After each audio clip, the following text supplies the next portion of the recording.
Hi, good morning. Welcome back. If you're just joining us for the first time, we welcome you. We will now resume with our scheduled sessions. I hope you have just come back from the discussions group 1 that was so engaging. Thank you, Shani, for putting that on. Our next session is 5B, Online Exhibitions and Outreach Strategies, What We Learned in Lockdown.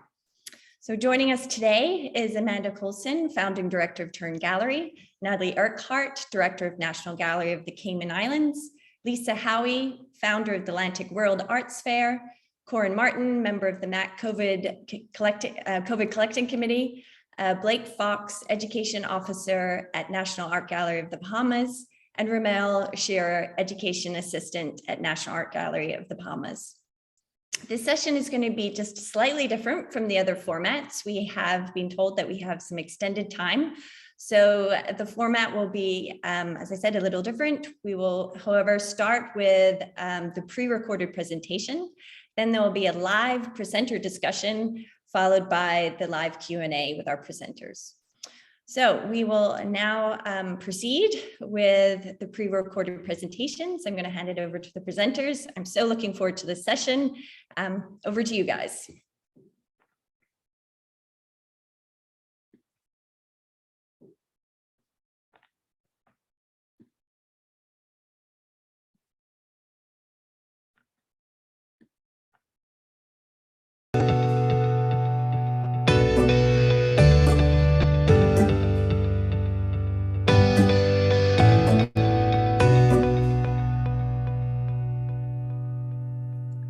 Hi, good evening. I'm Amanda Coulson. I'm the director and founder of Tern Gallery, and I'm here this evening to moderate online exhibitions and outreach strategies, what we learned in lockdown. We've got 4 presentations. They are being done by individuals at institutions or groups of people. We'll hear from Natalie Urquhart, the director of the National Gallery of the Cayman Islands. We'll hear from Romel, Searer, and Blake Fox, who are doing a presentation together. They both work at the NAGB, the National Art Gallery of the Bahamas. We'll hear from Lisa Howie, the founder and director of the Atlantic World Art Fair, and we'll hear from Koren Martin, who is a member of the MAC Collecting COVID Committee. So we're going to go straight to the first presentation, and we're going to hear from Natalie Urquhart. Natalie is the director of the National Art Gallery of the Cayman Islands, and she has been there for almost a decade, I believe. I'm going to bring up her right now. There we go. So Natalie, the director of the Cayman Islands, who's the director and chief curator, and has worked with the regional cultural sector for 20 years, specializing in developing creative strategies, programming, and exhibitions for public sector arts organizations. She is the immediate past president of the Museums Association of the Caribbean. She served from 2017 to 2020 and continues to serve on MAC's executive committee, where she works to expand regional networks through conferences and workshops with the Smithsonian of African American Association of Museums, UNESCO, ICOM, AAMC, the ULAC Foundation, and many other partners. She's a former core committee member of the Tilting Axis Caribbean Arts Alliance, where she served from 2016 to 2020, and a member of the Cayman Islands National Cultural Policy Committee, representing visual arts, fashion, and creative industries sectors. We're almost done. Urquhart is also the author of the first formal art history book of the Cayman Islands, and in 2019 established the Cayman Islands Biennial, the country's first multi-venue tri-island art project. And this year, she also launched the inaugural Cayman Art Week. So very busy woman. We're going to hear straight from her about her institution's reaction to the pandemic. So Natalie, over to you. And don't forget to unmute. Thank you, Amanda. And thank you, Amanda, and to our entire panel for having me join you today to talk about what continues to be a really critical component of our audience engagement strategies, whether we're in lockdown, whether we're in a sort of hybrid situation or back to normal in some cases. I also want to extend a very big thank you to Matt for putting on another very innovative and thoughtful conference, which is much needed in this moment. So we had a very interesting situation going into lockdown, and we can hold tight on this first slide. A few days before the lockdown happened for the National Gallery, which was March 17th, 2020, we'd actually evacuated our entire site due to an encroaching landfill fire. So in terms of, putting staff through training around disaster management and unusual situations, we had quite a month in March 2020. One of the things that allowed us to move in to lockdown quite quickly and be quite nimble in the way that we worked with our community was we'd actually started looking at ways to better engage with audiences in the outer islands. So Cayman is a country of 3 islands. We're on Grand Cayman, the largest island, and we also have Little Cayman and Cayman Brac. We do have satellite venues in both of those islands, but of course, those were smaller rotating spaces, and despite some pretty dynamic programming that we're able to put on these days, we wanted to ensure that the entire community had access to anything that was happening at the main National Gallery site, which is where we host our really major exhibition projects and where we have the National Art Collection for the Cayman Islands. So we've been looking at these virtual walking tours, and I'm just going to very quickly introduce the programs and then we'll go through the slides. So these virtual tours were ready to kick off, and we actually got the first of these up in the first week of lockdown. The program itself also included digital exhibitions, which I'll speak to, which were specific online experiences, the National Gallery Collection online project, twice weekly uploaded and emailed education resources for schools and families, a series of artist talks and panel discussions via Zoom, the National Gallery Online Exhibition Archive, which now has all of our archived exhibitions from the founding of the gallery in 1998 through to the present day, digitized outreach programs, which is something that I'll talk about in a little bit more detail. And of course, alongside the digital strategies was the good old-fashioned way of connecting to the audiences, such as calling around our seniors groups that maybe didn't have great access to things like email and online websites. And of course, sharing art supplies with families that, again, really had challenges around digital access. And I know we'll talk about that near the end of the session, because that's something that is very keenly at the forefront of this entire engagement strategy. So starting with this first slide, I picked this exhibition because this exhibition had only opened about 2 weeks before lockdown. It was a really exciting project in that it actually engaged our entire staff around the development and curation of an exhibition. We were exploring ways of not just having the curatorial team work on these big projects, but actually inviting the entire team, everyone from business development management to accounting, to retail and education, to really formulate this project. So it's a pretty important project for us, and of course quite disillusioning for the team that we had to close 2 weeks after opening. So we were able to engage, and Amanda, if we can go on to the next slide. It's a very, very simple strategy in terms of how we film these on-site exhibitions. Many of you might have experienced this, well, certainly now more recently as exhibitions, but also for real estate.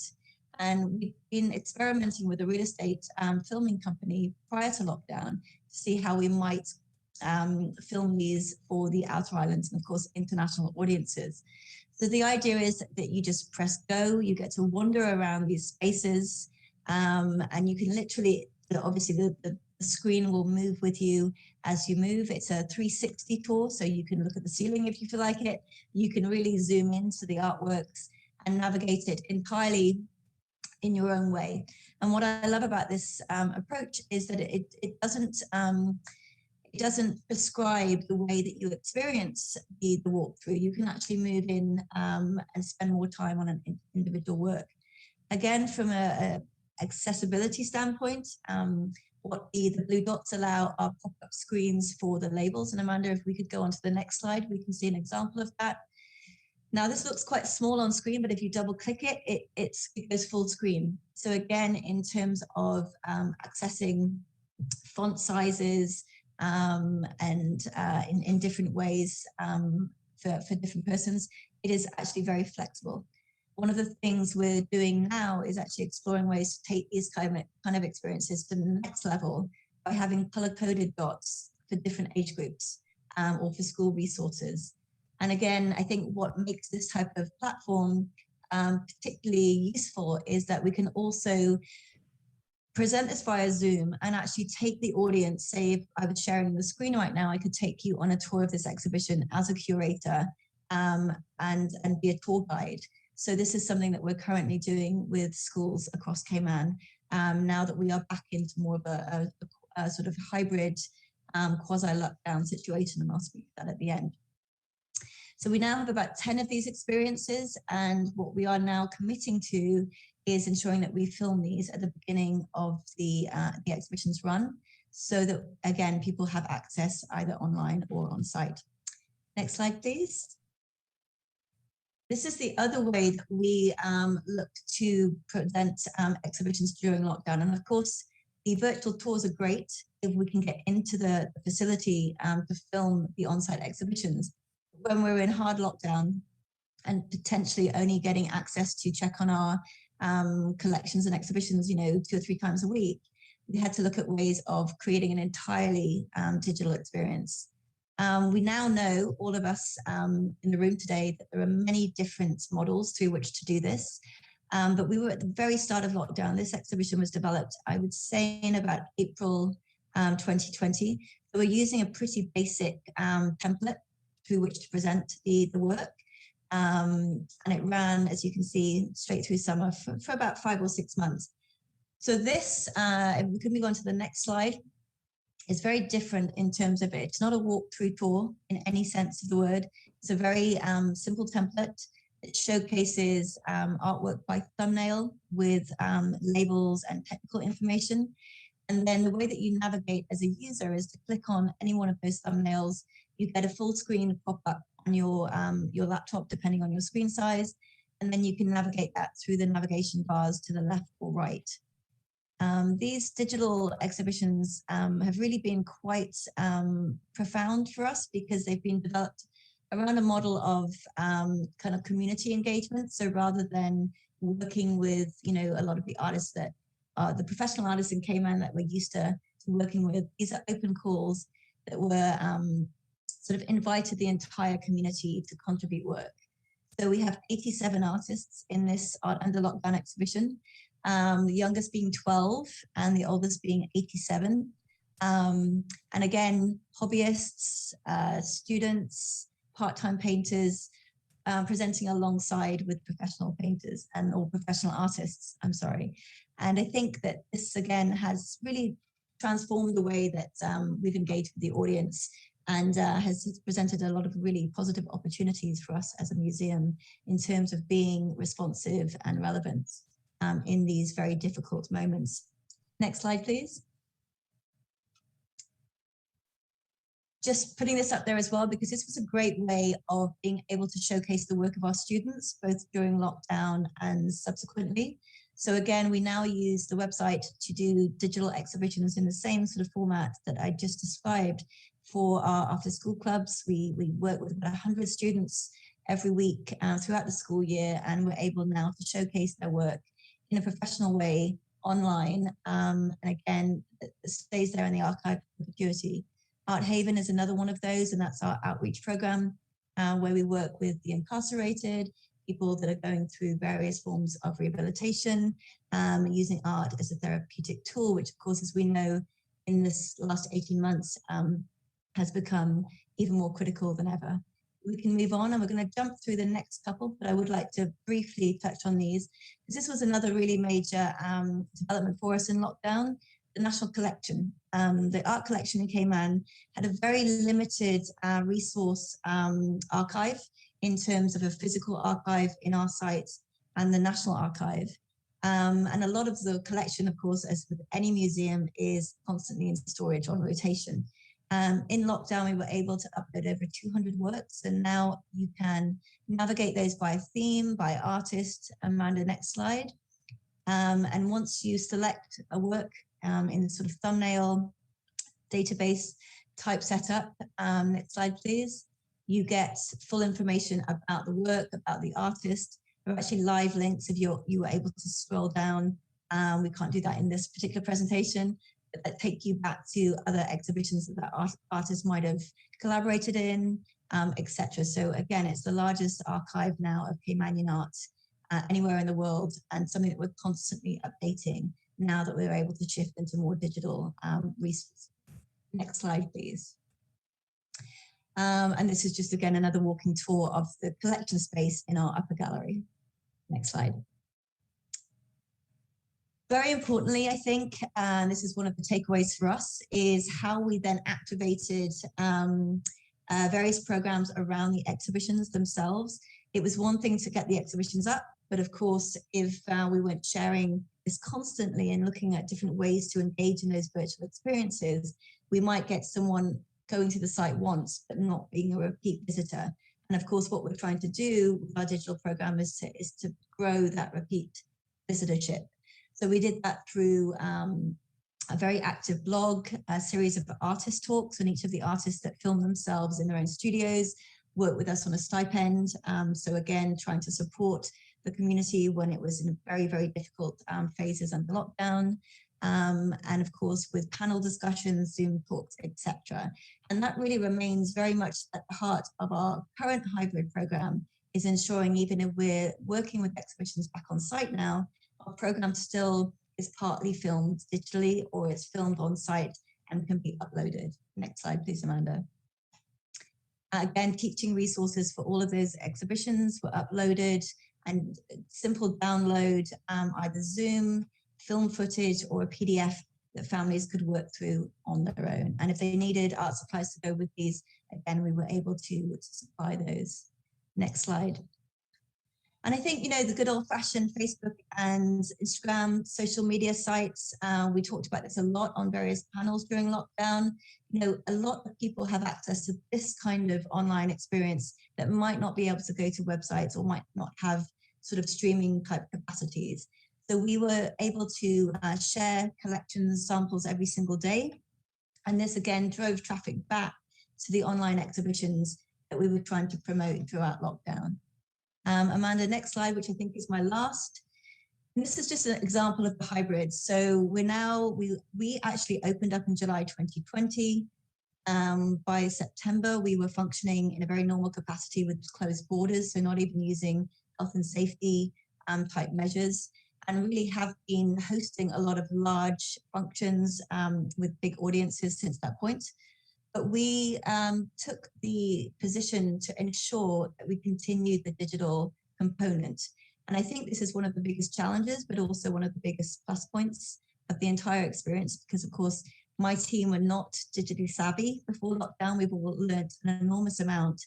But it's transformed our engagement capacity in terms of both in our smaller community and our immediate community, but also schools in the outer districts that might not have the funds to come in and visit field trips on a regular basis, despite grants that we do have for transportation, and certainly the Sister Islands audiences. The challenges, and I'm sure we'll discuss these when we leave, are things like advocating for funds for this new whole department. You think about this as an add-on department in the same way that collections or exhibitions departments take up staff resources and funding. So we're now trying to advocate to government and the private sector to continue supporting this work. Very difficult to do that when it's intangible. So that's something I think we should discuss collectively. But again, committing to this model going forward and making the space in our institutions to do so. But overall, we have had about 130% visitor engagement increase to the website and exhibitions, and about 75,000 site visits and users in 2020, which for us was transformative. Thank you. Wow, that's amazing. Thank you so much, Natalie. That's incredible, 136% increase. And yeah, I guess the real question is, how do we manage to keep all this going on while we go back to our kind of regular scheduled programming? So it'll be very interesting to discuss that at the end. We're moving on from the National Gallery of the Cayman Islands to the National Art Gallery of the Bahamas. We're going to hear from Romel, who is the outreach coordinator at the NAGB, and Blake Fox, who is the education officer. Romel is a cellist, a musician, and an arts administrator, and he is here based in Nassau, Bahamas, in addition to working on the education and outreach team at the National Art Gallery of the Bahamas. He also works at the Sanctuary at Albany, the music recording studio, and teaches and performs locally. When not engaging in his musical practice, Romel enjoys engaging in collaborative projects that intersect the arts, public policy, social justice, and technology. He's a native Bahamian, and Romel was raised in Nassau and the United States and pursued his undergraduate studies at music at Texas Christian University. He works in the same department as Blake Fox, who's also at the NAGB. He's an artist and educator based in Nassau, Bahamas. He holds a bachelor's in arts education from the University of the Bahamas and was the recipient of the 2018 Secondary Art Education Award. Fox's photography has been published internationally, and he's exhibited works on paper at several spaces in Nassau, including Tern Gallery, Pro Gallery, Pop-Up Studios, National Art Gallery of the Bahamas, and Island House. See how I put Tern Gallery first? He is presently the education officer at the National Art Gallery of the Bahamas. So take it away. I don't know who's going first, so I'm going to go to the first slide and go for it. Don't forget to unmute. Yeah, so I'm going to start. So hi, everyone. Thank you for having us. Romel and I are excited to talk about online exhibitions and outreach strategies and what we've learned at the NAGB during lockdown. Yep, perfect. Next slide. And for us to really look at what we've learned in lockdown, we have to go back to what regular programming was before lockdown. And at any given time, we usually had a few exhibitions on. In association with those exhibitions, we would have artist talks, exhibition workshops, in real life tours, and artist talks as well. Of course, like seeing people this close together can't happen right now. But yeah, that's why we had to pivot. You can go to the next slide. Yep. And so in March 2020, when we were just sort of coming to terms with the pandemic and trying to figure out ways in which we can pivot. We were having a lot of internal conversations and seeing all the content around us and really trying to see how we can contribute to that, what we can offer. And you can go to the next slide, Amanda. Yep. Romel, you... Yeah, so as we really began to sort of have these conversations as a team, it really, I would say it was, no one could really have foreseen like the full extent to which COVID would really affect the ways in which we do our work and the kinds of content that we put out. But not being able to put on in real life programming or in-person programming really laid bare the lack, or at least the insufficient digital infrastructure or systems that perhaps should have been in place at the NAGB a long time ago. And so what we hope to talk about today is ways in which we have adapted to facilitate this new reality, but also platform systems that should outlast this COVID pandemic. And so we're going to be talking about digital content and programming, some of the things that would have already been in place before COVID and things that developed in COVID, a digital strategy really leveraging data and other insights that can be gleaned from third-party tools, and also moving forward, just thinking about things that perhaps we could have done better, things that we would like to continue to develop at the National Art Gallery of the Bahamas, and tools that we found helpful for us internally that we think you might find helpful too. You can go to the next slide, Amanda. So digital programming, digital resources. So this was these resources were one of the first things that we created and made available online. They included artist snapshots, which were just like these snippets of information about artists who are in the national collection, really geared towards teachers and students, giving them easily digestible information, lesson plans with a digital focus. So a lot of people didn't necessarily have access to art materials, and that's something we would normally provide if we are having like a workshop or whatever at the NAGB. So we wanted to give them the option to do something completely virtually if they wanted to. And a lot of art activities can be done strictly virtually. You don't need paint or pencils or whatever it is. We gave a lot of art activities as well as a book of the month. And really trying to help teachers, students, families as well to feel connected. Romel, my practices. Oh, sorry. My practices is a short video series that was conceived in the pandemic by our fellow colleague, Searer Wilkinson, who works on the team with us. So this series is, hence the name, My Practices, really focused on shining a light or pulling back the curtain on the ins and outs and the sort of everyday life of creative professional.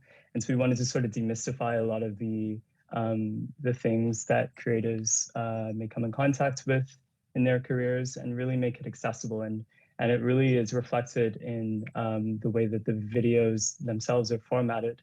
So it's very much in sort of short form made for easier viewing. So it's about 2 minutes long. It doesn't really require much attention.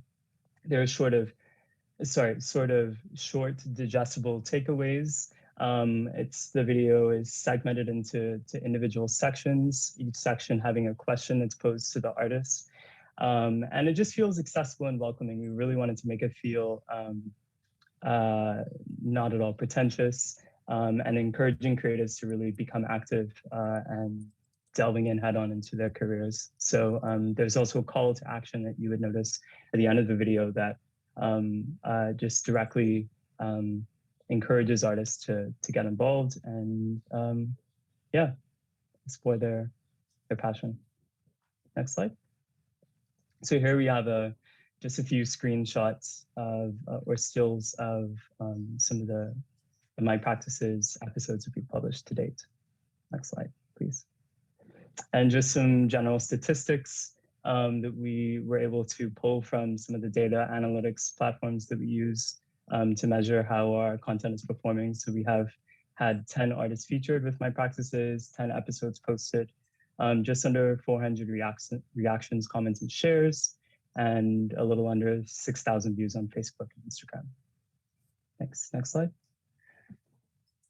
So T-Talks, so again, continuing with our video strategy, which I think was really important to us when lockdowns first started, because I think we just really felt like disconnected from everyone, and we really wanted to increase connection, and particularly this artist who we feature here, Drew Weech, we were able to facilitate one of those connections thanks to Amanda, our host. She was able to introduce Drew to one of his inspirations, an artist, Michael Simpson. So we were really able to provide a platform that allowed these connections to happen. And you can go to the next slide, Amanda. Just a few screenshots from the videos. We also wanted to do these ones in portrait orientation, just because videos tend to be watched more in portrait orientation. And we really wanted to fill the screen and make the viewing as easy as possible. And also making it conversational, so it feels like you could be talking to this person, having just a conversation with them. And yeah, we're really happy with how it turned out. And you can go to the next slide, Amanda, for the stats. So we've featured so far 10 artists and posted 10 episodes. We've had 880 reactions and just over 69,000 views across Facebook and Instagram. Next slide, Amanda. Yeah. So virtual tours. So again, another thing that we were really happy to offer, especially for our family island students, our outer islands, who are not able to visit the museum physically, and some of them had never even visited the museum at all. So we generally found that they were engaged and really excited to see the artwork, even if it was in a virtual format. Next slide, Amanda. And yeah, so this particular school was Long Island, and this is actually the school that I went to. I grew up there, so it was really cool to be able to make those connections at the place that I'm working at now. And finally, just some statistics on the next slide. We've reached a total of 8 schools and 23 teachers, just over 200 students, and we've given 12 virtual tours, and we continue to offer them today. And then we're going to talk about the Inter-Island Traveling Exhibition, which is a twice annual exhibition that we usually would take to the family islands, physically going there. and usually having a week that is full of activities. You can go to the next slide, Amanda. Yeah, school workshops. We actually installed an exhibition in a new space, and of course it was. Can we go back just one slide, Amanda, if that's possible? Yeah. Oh, it looks like we might be missing one, but that's okay. Yeah, so before COVID, this was a whole thing where we're like physically going to the islands, installing exhibitions, and simultaneously doing workshops with schools and completing a mural and having community talks or a curator's talk, sometimes an artist talk. And we really had to, now you can go to the next slide, really had to pivot and figure out how we can translate some of these elements virtually. Of course, you can't translate all of these elements virtually, but we did what we could. So providing virtual exhibitions, making some of the in-conversation talks on the next slide, making those accessible virtually, and of course, welcomes, workshops, those things are also offered virtually as well. You can go to the next slide. And so far with the ITE, we've served 4 islands virtually, hosted 4 virtual workshops, 2 virtual talks, and completed 1 mural during the whole thing. And you can go to summer camp. So with summer camp, in 2020, we did completely virtual. We were still sort of in the height of lockdown, the pandemic. And in 2021, we moved to a hybrid model, which was quite a bit more challenging for us. So before, you can go to the next slide, Amanda. Before, we would have somewhere between 50 to 80 campers on property at any given time. Of course, we couldn't do that in the same way. And you can go to the next slide. We had to figure out how we can offer some of these things virtually, and also incorporate some of being in real life in the physical space. And while it was more challenging, it was also more rewarding in some ways as well to be able to provide the physical space for students to be in. And of course, these virtual exhibitions are gonna become a standard, I think, especially considering, you can go to the next slide, Amanda, especially considering just how the Bahamas is organized. And you can go to the next slide. Yeah, because we're an archipelago, we're separated by water. We just want to make sure that we are increasing access and we are also meeting people where they are and not expecting everyone to come to us, because that can't always happen. And you can go to the next slide, Amanda. So yeah, these are just some things that we learned. Romel is going to lead us. Yeah, so some things that we learned, we sort of wanted to kind of talk about both digital content and programming. So digital content would include some of the videos that a video series that we've shared already with you, a lot of the digital resources that we provide to educators, and then programming, some of the events that we put on, workshops, tours. Some of the things we found was that generally, and I'm sure Blake can talk a bit more about this if he wishes, there's just a shortage of art educational resources that are available to teachers. And with our institution in particular, with us being a fairly small team, it's difficult to sort of fill that gap in a way that's sustainable. It's a bit daunting to begin to fill that hole or provide that content on a continual basis. And yeah, it's definitely something that we're going to continue to find innovative ways of fulfilling. Yeah, also creating videos being a significant task.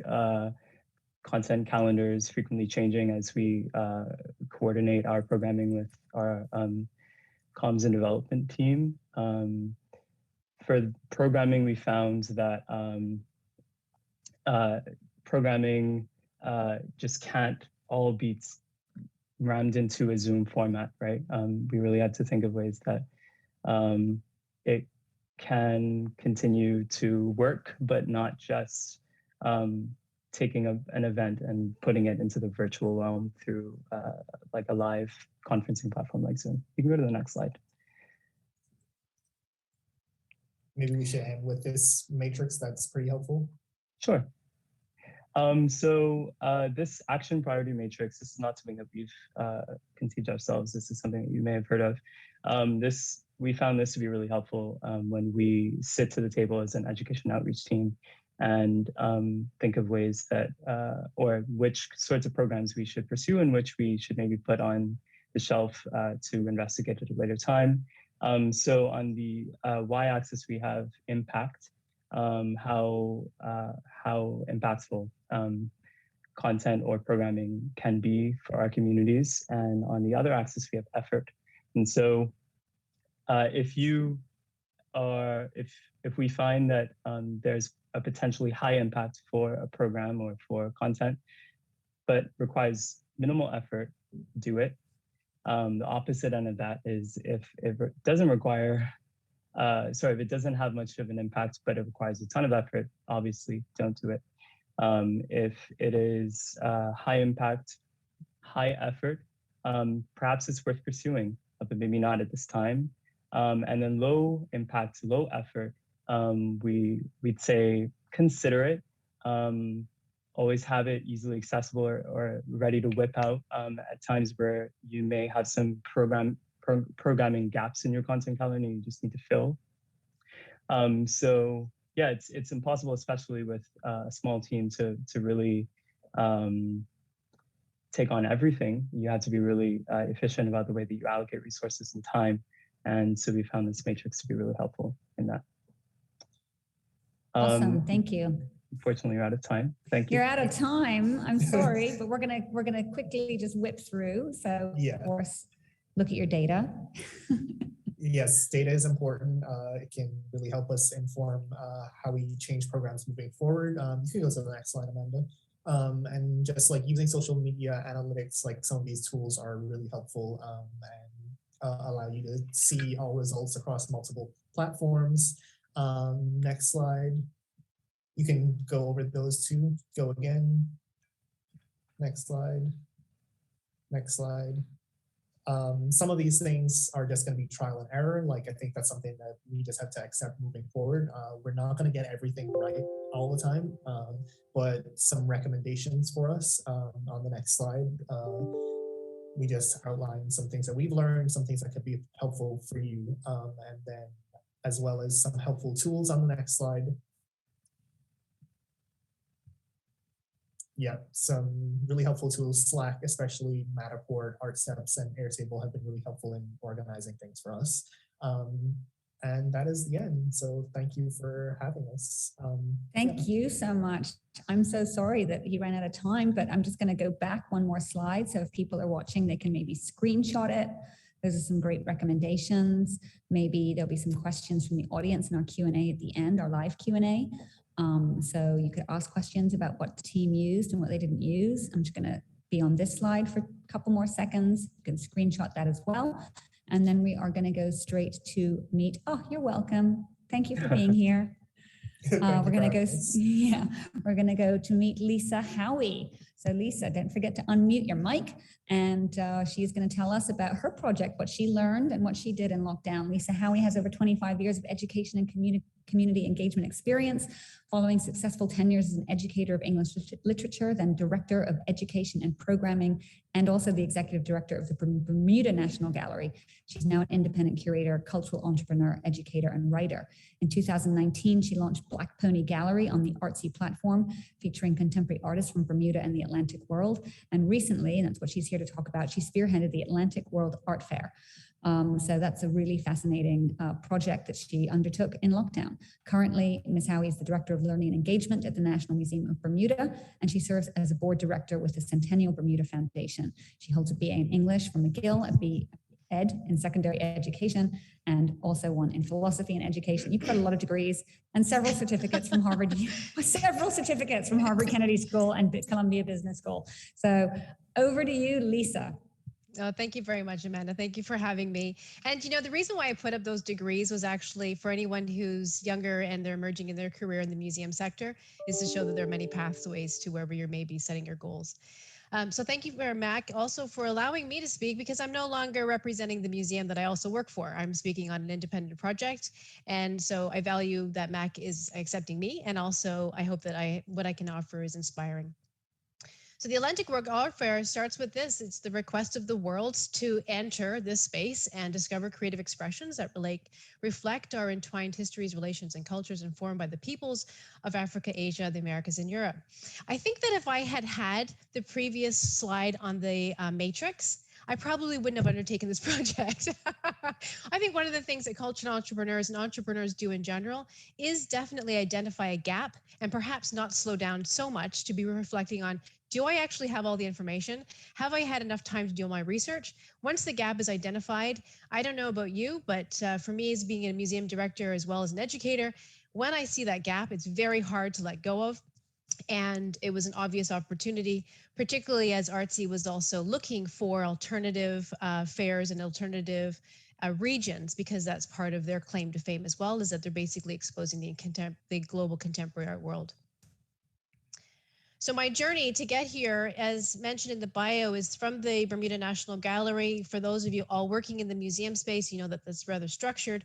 And the exhibition that I picked up and was able to develop with the assistance of former curator Sophie Kressel was the Bermuda Biennial. And one, it was really important for us was to transition the biennial from being an exhibition that was sort of discursive around contemporary Bermuda art generally to those and focus in on those artists who were very demanding of their traditional or even more formal or more forward-thinking practice, that they were really demanding and looking at issues that were either social, political, and really sort of challenging our perceptions of what art can be created. And I don't want to put into the box what island art has often been described as. However, what I would say is that there have been artists who've done exceptionally well manifesting representational works. And I think that has a very strong and very important place, particularly in our cultural economy. However, what I was looking to achieve with the biennial was to challenge viewers and challenge perceptions and really open up and widen the conversation about what is art. Part of my networking growth with that was to be visiting and become a longstanding member, I hope, of the International Biennial Association. And so my relationship with artists and my relationship with my international network, including Amanda and Natalie, was something that I took with me when I went on to the next step. The Black Pony Gallery lives online, as has been mentioned. I started it in July of 2019, representing artists presently from 5 islands, 5 countries. And of course, being online means that I can have a very low overhead. I've got this great outreach, and I'm building my network and my partners. And that was when I also recognized, here's this gap. You know, from the Bermuda National Gallery, I saw that the biennial happens every other year. What happens for artists in between? The gallery, the Black Pony Gallery, attempts to gather some of those artists and fill that gap and loft them, lift them, elevate them up and into the global sector. And then the Atlantic World is an extension of those goals as well. And for me, you know, to kind of find my rowdy partners in the Atlantic, these are very forward-thinking gallerists, some of them generational rather, and others who are new and manifesting fast and huge, such as Tern Gallery, and for us to come together and really develop an innovative approach for the global outreach that we all seek. During the pandemic, of course, cultural tourism has been slapped and has really been side-slapped. You know, we know that our capital in the tourism sector is a space of challenge, and I think that our artists and artistic community is having to endure that heavily. So the goal with the art fair was, of course, to raise connections, raise capital. So this is what we look like. We launched and just to back up on that too, actually, my approach for the Atlantic World Art Fair was actually quite democratic. Time consuming. Everyone who follows democratic principles knows that it's time consuming. And that meant that we had a lot of conversations with the galleries who participated. We became 9 galleries and curatorial agencies. We shared the goal on the elevation of contemporary art makers from our region and leaning in to support emerging and talent, emerging to, you know, professional or artists. And the asset to make the investment in Artsy is that it creates an online catalog.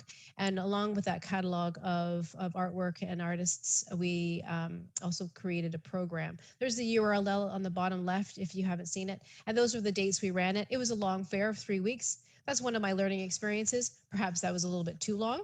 But when you're online, it gives you a chance to actually kind of constantly promote and cross-promote across who and whoever the players are, as well as building an active database. The Artsy page gives us this great about the Atlantic World Art Fair. And on this slide, we can see that the profile page that you can still find, and I've circled this, and I've given you the actual screenshot, so you know that you're on the right site when you go to find it on Artsy.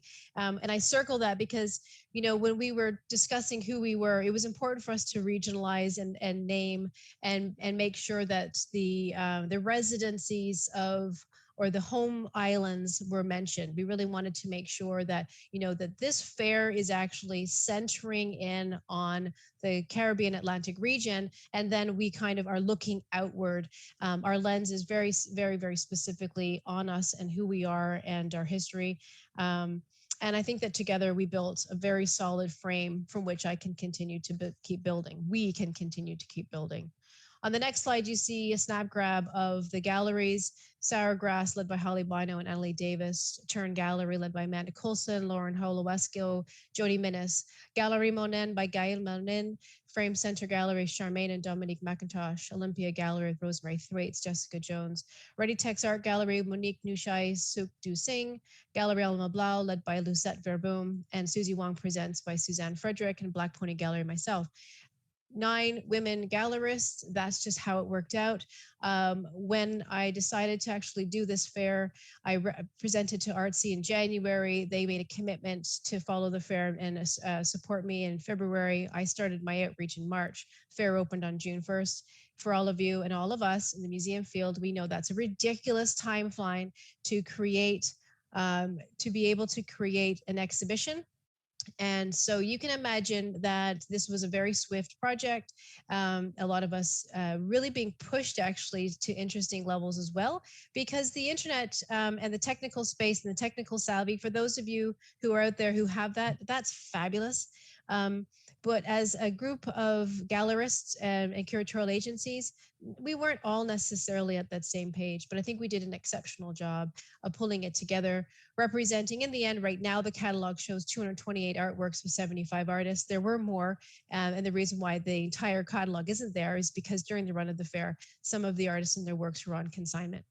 So what's terrific about Artsy as well is that they provided us editorial. It was my investment to get editorial. They have an opportunity for a curator's choice, where we brought in the lenses of the stars of the curatorial sector, Isolde Brillmeyer and Franklin Sermans. And then we had our program. Our program is listed. You'll still find it there. And then we had a sponsor page. And so it's kind of a nice way of sort of crafting and showing the archive #1 of what we accomplished. The secondary element of the archive, all of which will come to live very soon on the website of the Atlantic World Art Fair. You can find this content on YouTube, and you can see that, from the more formal events to the IG Lives, we also had Clubhouse events as well. And I would say that in all instances, there were some really interesting learning curves. Some people actually took on learning StreamYard to host a StreamYard event.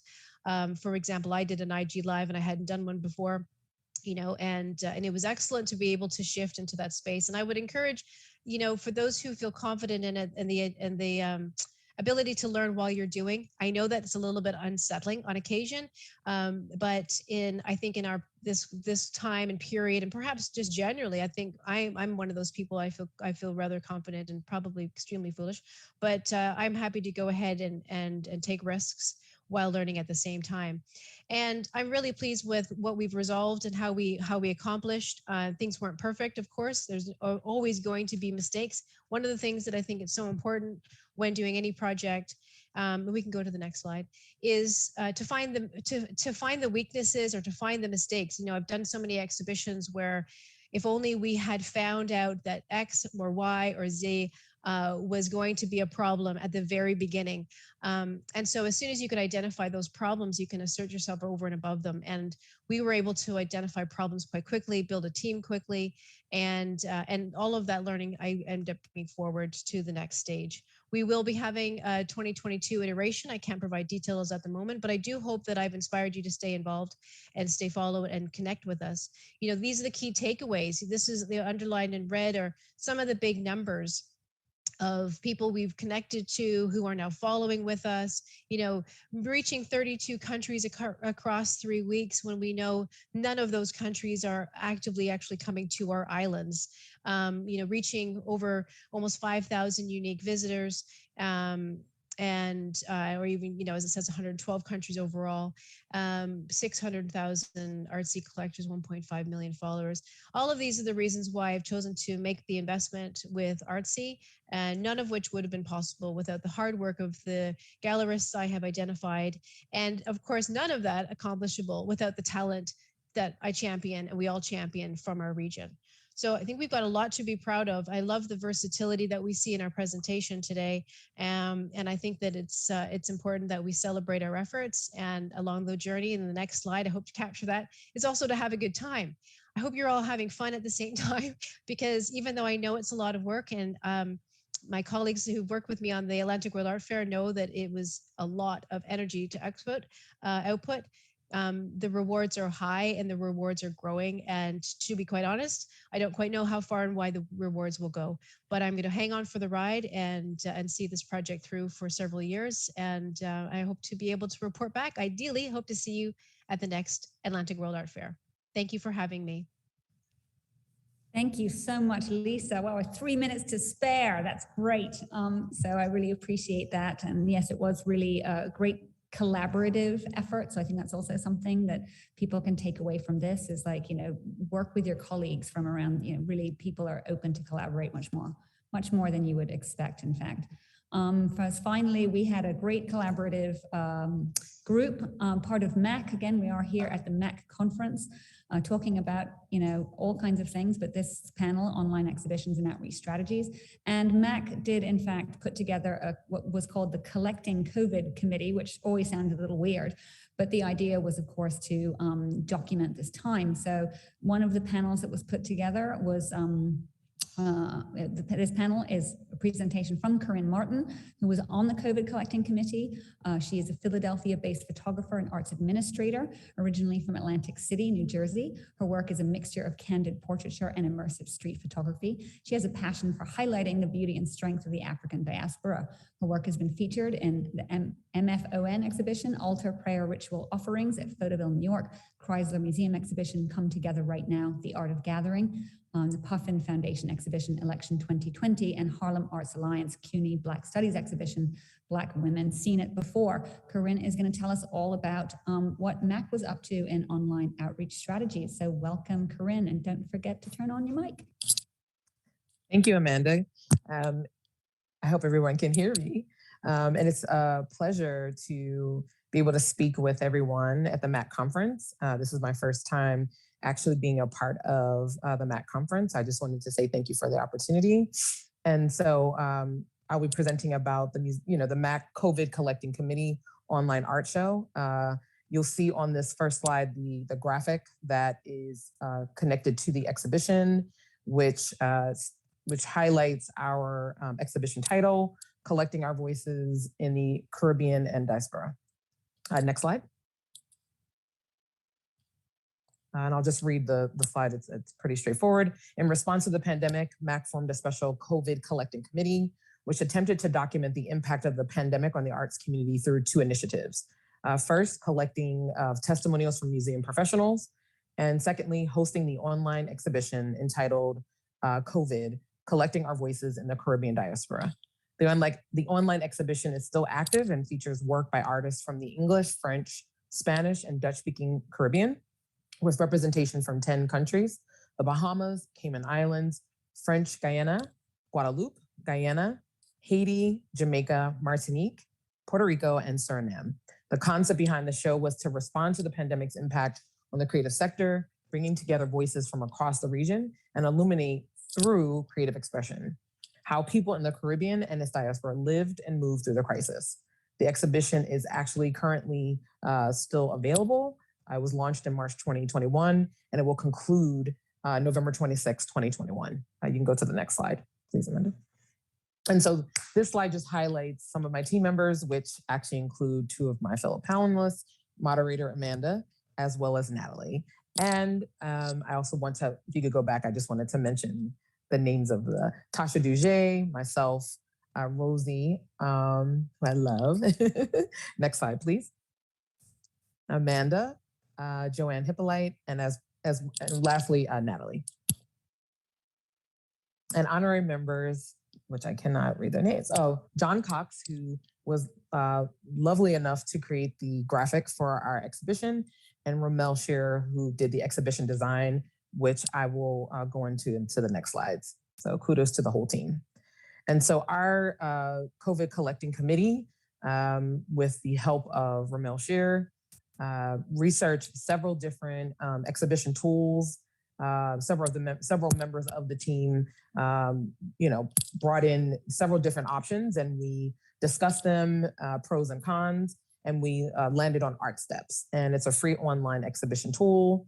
And this is a screen grab of our actual exhibition, the outer, the first panel that you would see, which gives a collective statement for the inspiration for our exhibition, as well as the exhibition graphic.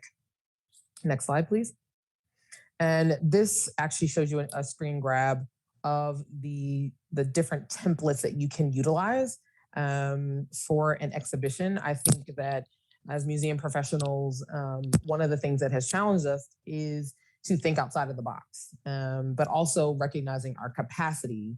And so for this to be something that could be accessible, whether you're a small institution or a large institution, because this tool is free.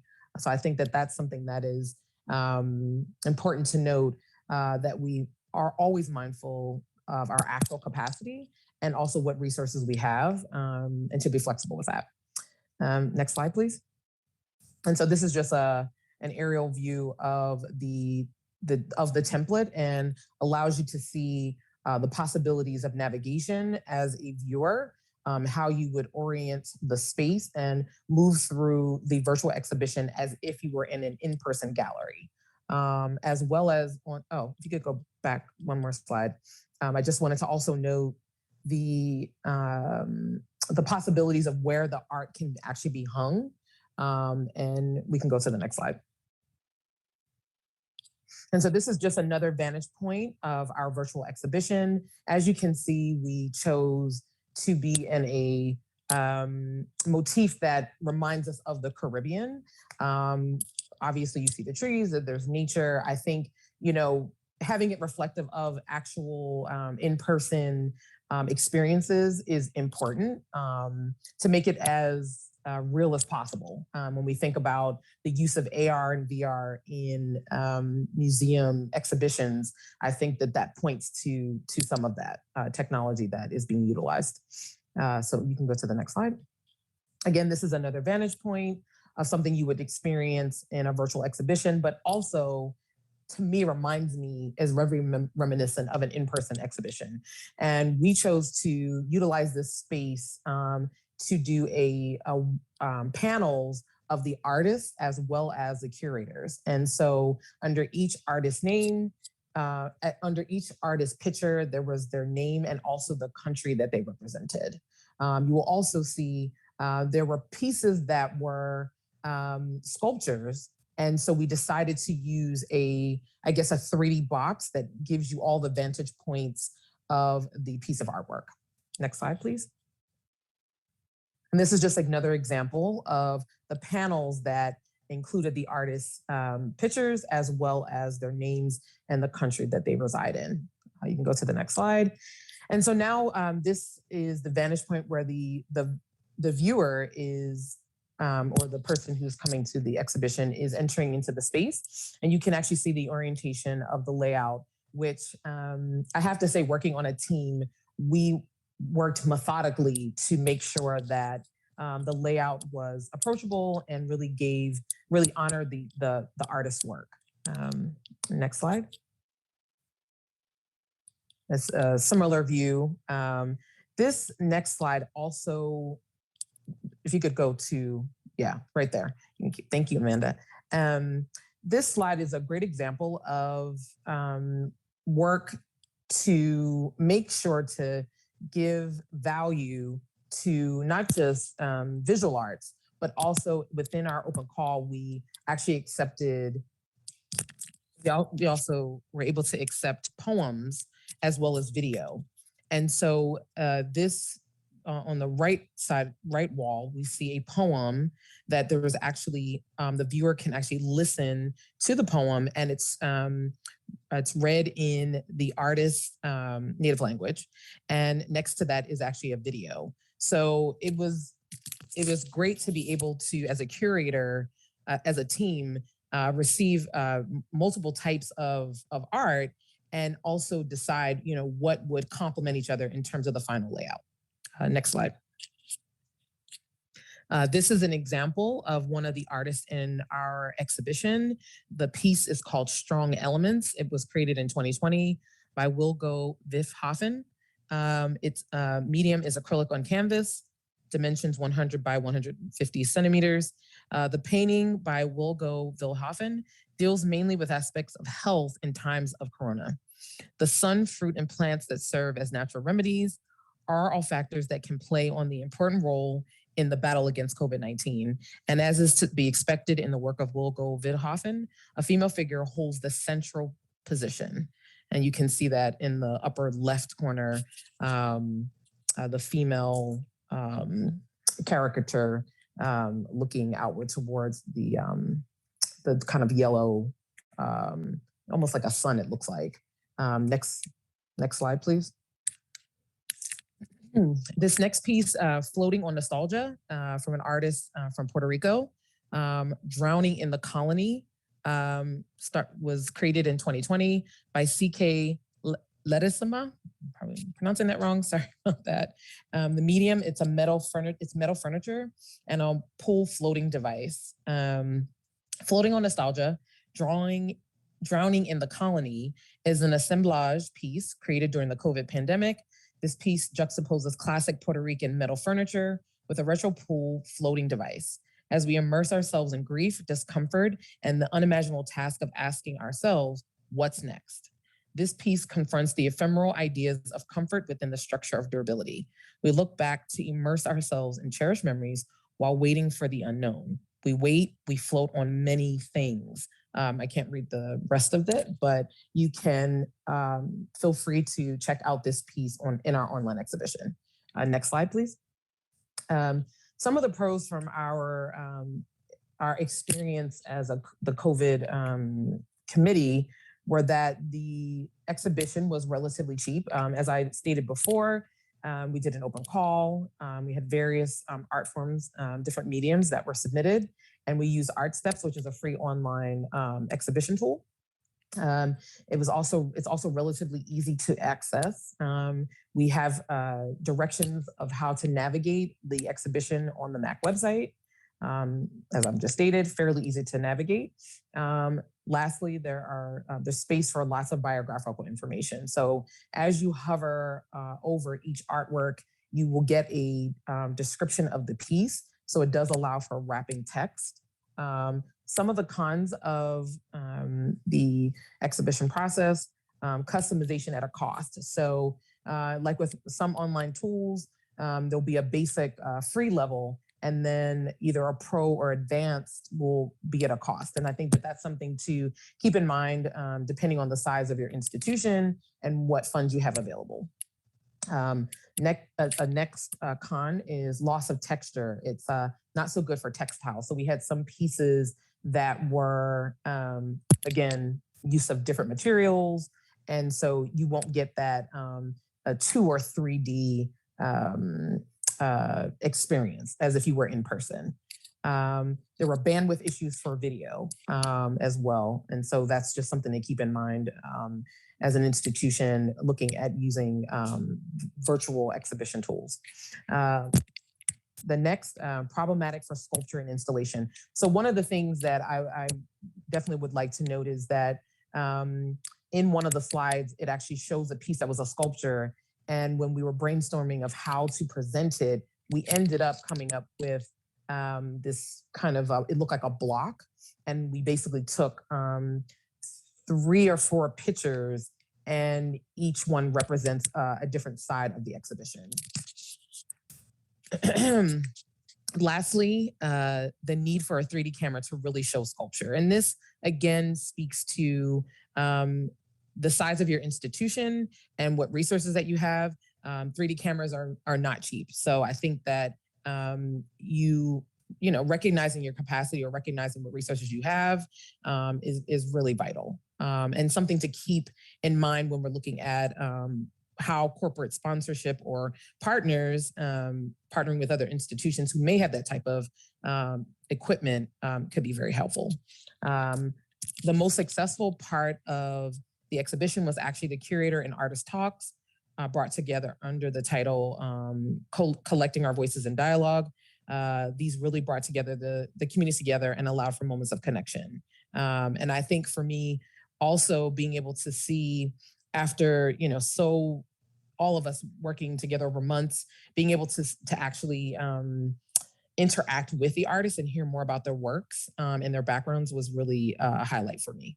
And so these are just some examples of the social media flyers that were sent out over listserv to invite people to our artist talks. And these are just some screen grabs from those talks. Last slide. I just wanted to say thank you so much for allowing me to present about the COVID Collecting Committee, as well as our exhibition. This show and talks are posted on the MAC website and also listed under events, virtual programs. And lastly, the exhibition can be viewed under resources, COVID-19 online exhibition. Thank you and enjoy the rest of the conference.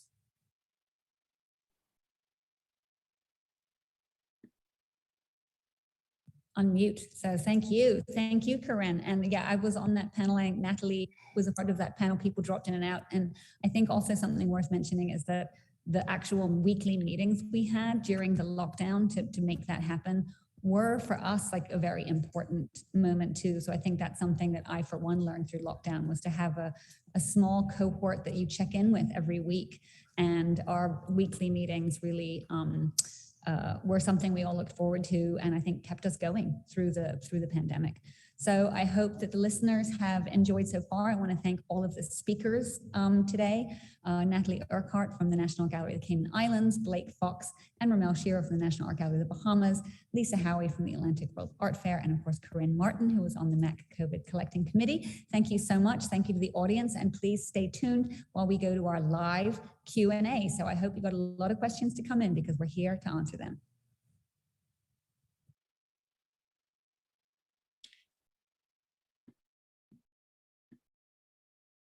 Hi again. So I too just want to say thank you. You guys have shared so many creative approaches and strategies to engage and support your communities during lockdown and ways to move forward in this new world we're living in. It's really inspiring to hear how you all remained relevant, even expanded your audiences, and were entrepreneurial during some very challenging times and continued to be very challenging times. But what is also really clear from your presentations is the importance of arts, culture, museums to not only keep communities together, but build them. So thank you for sharing your examples.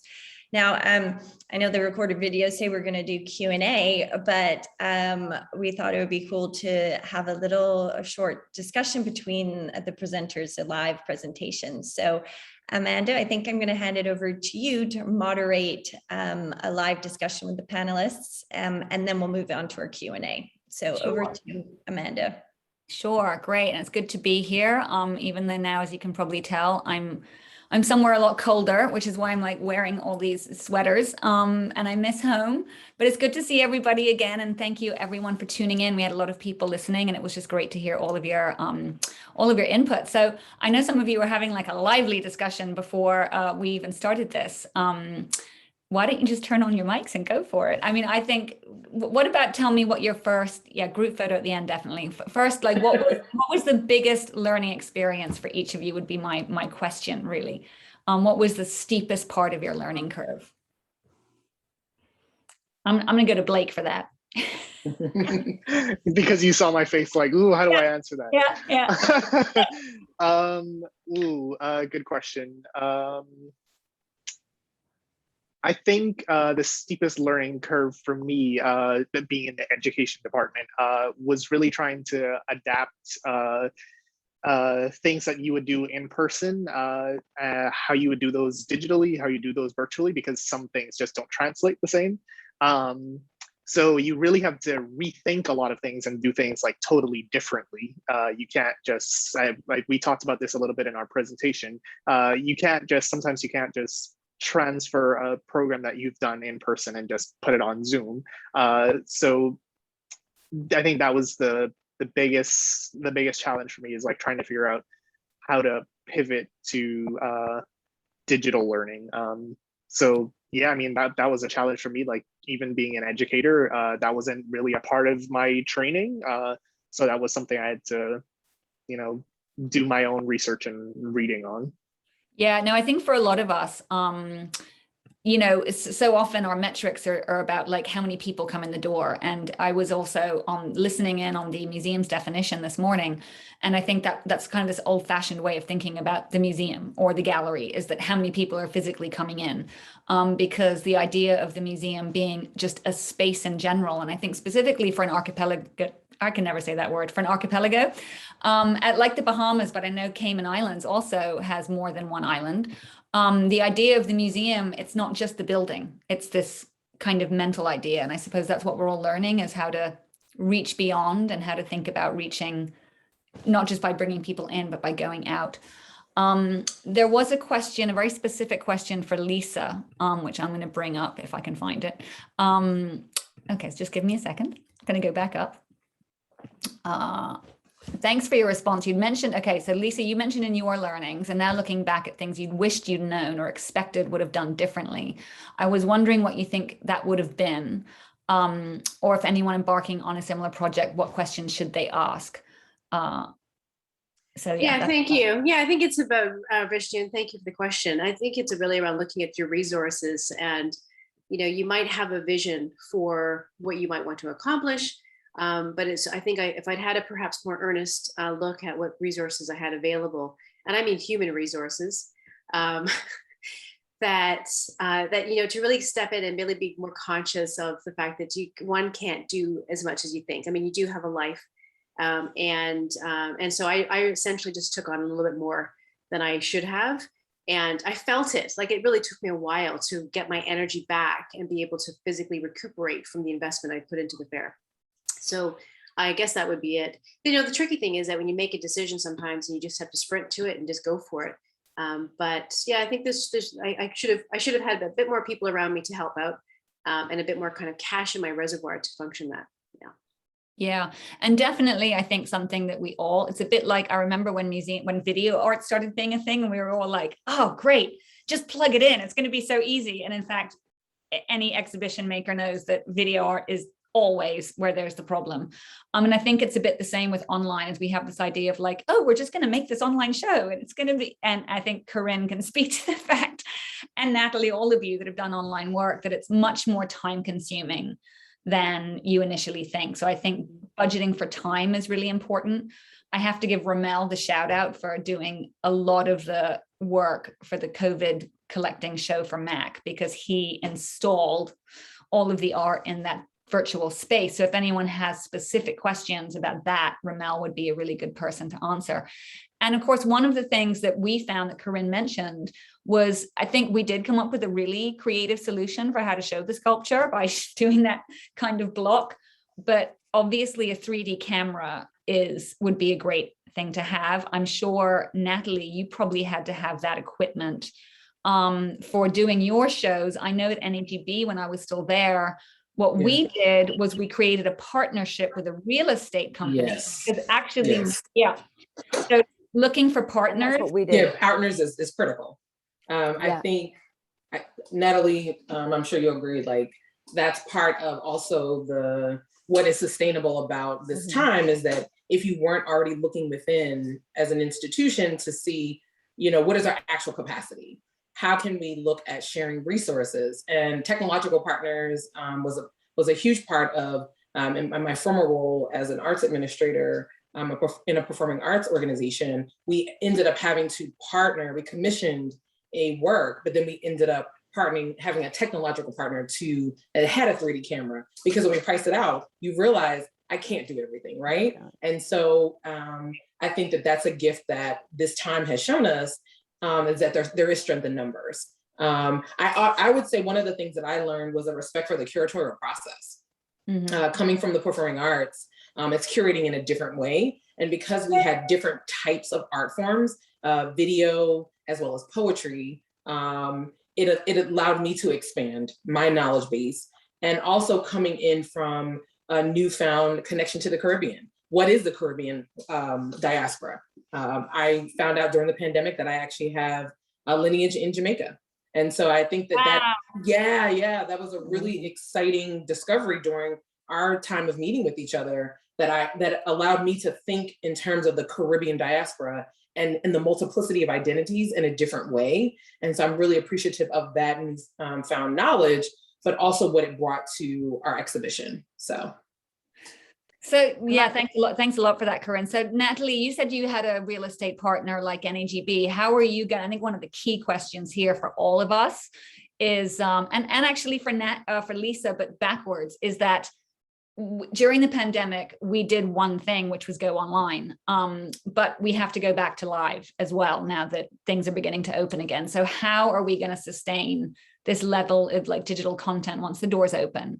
How can you fund the hybrid model? I don't know how you did it, Natalie, but at NAGB, I basically took all of the exhibition budget, which we weren't putting on exhibitions, and put that into online programming. So once online exhibition and once, real life comes back, how are we going to sustain that? I think that's really a key question. So how do you proceed? I was going to say, I think it is the key question, isn't it? And we're all in different stages in our countries of being completely open, partly open, being open and going backwards. I think we're quite an interesting case model in Cayman because we're tiny. We've had closed borders throughout since lockdown in late March. For returning residents are allowed, but we're not open to tourism. So what that's kind of enabled really from about September 2020, we've been living in a relatively normal environment. Our museum is fully open. As I said in my presentation, we've been hosting large scale events with 300 plus people, no mask wearing, etc. And it's only in the last literally, I think 4 weeks that we've had community transition start again. So we went back to opening our doors and immediately realized that all of those, and not even budgetary resources, because a lot of what we did digitally was relatively cost effective. We'd already photographed our collection. It was in our database. We were using content that was already existing. And that's something I think will be critical if we want to sustain this going forward, is kind of recycling, repurposing content that is already there and not starting from scratch each time. But we have had to exist in this, fully back to normal program and exhibition schedule, and then really wanting to commit to that digital hybrid. And I loved, I think it was Mark Yokoyama said yesterday in his presentation, the multi-channel museum, because that concept of multi-channel feels so much more permanent and sustainable to me than the concept of a hybrid, which has a temporality to it, So I'm going to be using that multi-channel concept. And I think, small things that we've done now, if we're partly funded as a government institution or quasi-government. So all of our exhibition projects, our education projects, we seek private partnership for. So within our proposals, we're adding in a certain amount of funding for digital, so that every single one of those projects, it commits to a digital component. Are people responding to that though? Because what I always found was that, you could get money up the wazoo to teach finger painting to kids because people feel good about that. But when you were trying to get funds to do something that wasn't as sort of feel good in nature, I mean, obviously you could sell the digital is reaching more people. We certainly, I know at the NAGB, we actually reach more people than we did. Absolutely. Sometimes. it's about advocating and one of the things, and I think this could be a whole other session, is how to advocate for that digital, because it's often very intangible. Even if you send people links and you say, look at these numbers on our website analytics or our social media page, it's still not computing necessarily to the kind of slightly older, if I may say so, kind of leadership, even governmental or private sector leadership. So we're doing things now. We're about to embark on a small promotional video that captures the story of our digital engagement, so that we can just put that out there, not only for the funding component, but so that, again, our audiences really are aware of all of these different ways that they can continue connecting to us digitally. So I think it's very much about advocacy, and I think that is in process, right? We are shifting from traditional advocacy for our museums in general to these kind of multi-channel type museums, which can only be a good thing. You know, we talked offline, Koren and I, about, you know, we're all working towards rethinking our institutional models, and a lot of us are partway through that. Even before lockdown, you know, access is the most critical conversation that we can but have. it's interesting because, again, what I found happened also during the lockdown was there were a lot of assumptions about how many people had access to data. Absolutely. Yeah, and that's no, what we were absolutely. This is talking what we were about. talking about. That's literally what we were Right. talking about. Yeah, we have to not, Yeah. exactly. So thank you, Coren. Not make because, those you know, assumptions. But Not again, make those assumptions. that's where I was going, is advocating for the fact that there is that divide. How can we use the knowledge that we've built in our own analytics and share that with government? Exactly. And that can be something you advocate for, because, you know, not to shill for my husband who's at the Central Bank of the Bahamas, but one of the things they did was actually provide Wi-Fi hotspots. Yeah, exactly. So, and that's what we had to do in the States too, is that I was telling Natalie here in Philadelphia, one of the things that we all became aware of was the digital divide. Our students were given tablets, but they had no access to these hotspots. So what I was going to offer up is media partners. So in Philadelphia, we partnered with Comcast. And so Comcast then established these hotspots so that families could actually engage with the tablets that were being provided by the School District of Philadelphia. But I think what this time has shown us is that there were very large gaps, not just here in the States, but globally. And so that, again, these assumptions, we have to be asking critical questions in terms of our own digital archives. Were we archiving, or were we properly documenting our work? Exhibition photos, to making sure artist talks are not only taped for the public, but for artists, so that they can build out their CV as they're growing in their professional development. So I think activating a digital archive can provide expansion in terms of the audiences that we wanting to, the current audiences, but then future audiences as well. Because this is also about audience curation, you know, and access to more diversity in audiences. Absolutely. And in a way, what happened once, it could actually kill two birds with one stone in a way, because I remember that after, it was not Dorian, because that didn't hit Nassau so bad. I think it was Matthew, which did hit Nassau really badly. And we were, I think, 16 days and no electricity in the area around the institution. But we have a generator. And so actually that turned out to be a great way to get people to the institution, was actually to tell them they could come use our Wi-Fi. So in a way, you could still get people coming to the institution to use the Wi-Fi, but also creating other spots. Now, we haven't heard that much from Romel. So I'm curious about how many man hours it took you. It's a very basic question, but like, to put that show up, because I'm sure a lot of people are thinking that. You did the heavy work. We did the fun part, the Koren and I, and we picked the artwork, and we were like, yes, we want this one, but you actually had to use the Art Steps program. So how was that? Yeah, it was pretty intensive, I'm not gonna lie. So I guess putting on a virtual sort of 3D space for an exhibition, you kind of have two choices. You can either go the route of just doing a 3D scan of a space, of a physical space that already exists, like a platform like Matterport or something. And I will mention about Matterport. Blake and I actually did a few scans of our project space at the National Art Gallery with our iPhone. So you don't even need to find an expensive 3D camera anymore. And Matterport also has free capability for that as well with our app. Oh, that's really good. But with Art Steps, it did take a while. I would say the advantage of Art Steps, though, is that you can insert artwork into a virtual space. So let's say, like you can put on a virtual exhibition, as was the case with the COVID collective, without actually having to find a space to physically install the artworks to then do the scan.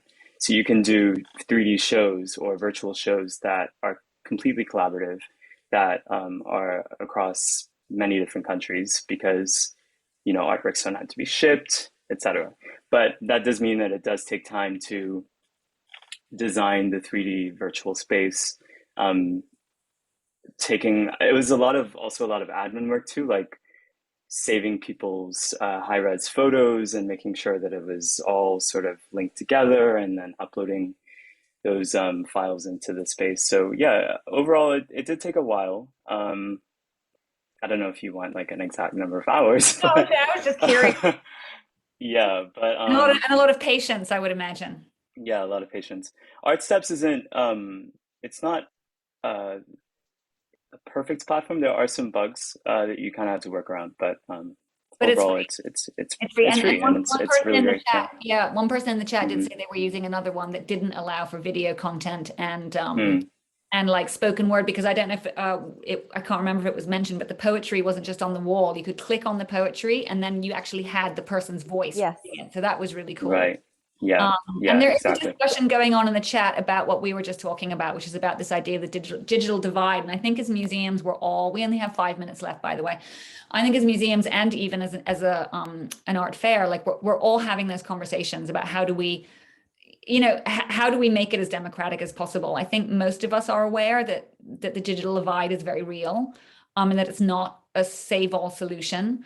But again, even on an island like ours, expecting people to show up is also, not everyone has transportation. Not every school can afford a bus. So I guess it's a way of like creating a jigsaw puzzle of like how you create the entire picture, and part of it will be digital and part of it will be in person and part of it is actually going into the community. Right? And I think going back to the idea of multi-channel, right? Exactly. So that taking the work, and we've all been experimenting with this long before this digital kind of influx happened or was forced upon us.